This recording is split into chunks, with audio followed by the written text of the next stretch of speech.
We are going to discuss solving quadratic and rational equations. Now there's many ways to solve quadratic equations, and we're just going to talk about two today, factoring and if you have square roots. So when you want to solve with factoring, you always want to make sure you set the equation equal to 0. So you would have to move this to the other side by adding it and set it equal to 0. Then you'd want to use one of the methods that you know how to solve and factor this out. So I'm right now going to look for two numbers that multiply to 10 and add to 11. And those two numbers would be 10 and 1. So this would be x plus 10 and x plus 1. And then you just want to set each of those equal to 0 and solve. So x plus 10 is equal to 0. X plus 1 equals 0. So when we solve and move these across the equal sign, x would equal negative 10 and x would equal negative 1. Now, an easy way to check with quadratic equations, if you did it correctly, is to graph. So if these are my solutions, that means that is where it will cross the x-axis on the number line. So negative 1, all the way over here, negative 10. If I graph it, it should look something like this, that crosses through those 2 points, and then you can check and know that you did it correctly. Another way that you can solve quadratics, if it is in this format, is using square roots. So we're going to isolate this variable by first adding the 21 to the other side. So if we add 21 to the other side, we would get that this whole thing equals 500. Now we still want to isolate the x, so we got to divide both sides by 5. So we would have x plus 2 squared equals 100.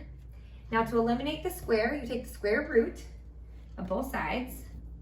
So this would get you x plus 2 equals positive or negative 10. And you want to make sure you don't forget that when you take the square root of both sides, you do have a plus or minus. Now we can move the 2 over and solve for our 2 answers.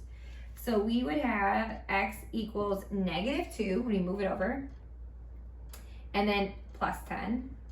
And x also equals negative 2 minus 10. That's plus or minus 10.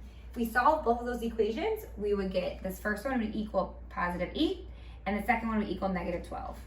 Again, we could check this by graphing it and making sure that at 8 and negative 12, it crosses at those points. Now for rational expressions or rational equations to solve, the first thing you want to do is find the least common denominator.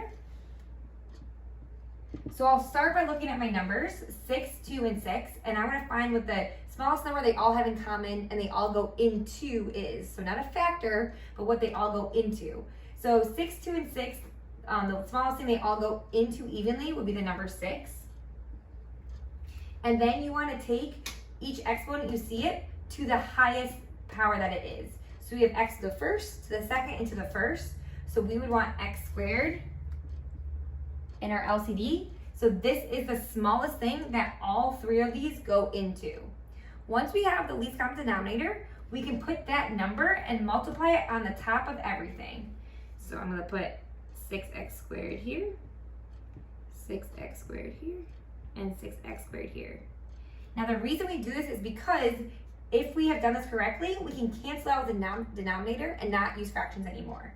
So here the 6's cancel out, and we have 2 x's on top and 1 on the bottom. So we'll be left with 1 on top, and 1 times x is just x. Here, the 6 divided by 2 would get us 3. And the x squareds cancel out, so 1 times 3 is 3. And then here, the 6 divided by 6 is 1. And then again, we have 2 on the top and 2 x's on the bottom, so we're left with just 1 on the top. So 7 times 1 times x would just be 7x. And then I can solve this just like a normal problem without any fractions. So if I subtract 7x, 1x minus 7x is negative 6x equals 3. Divide both sides by negative 6. X would equal negative 1/2. Now you want to make sure, again, you check. So with this, if I plug negative 1/2 into all my x's, you want to make sure the left-hand side equals the right-hand side.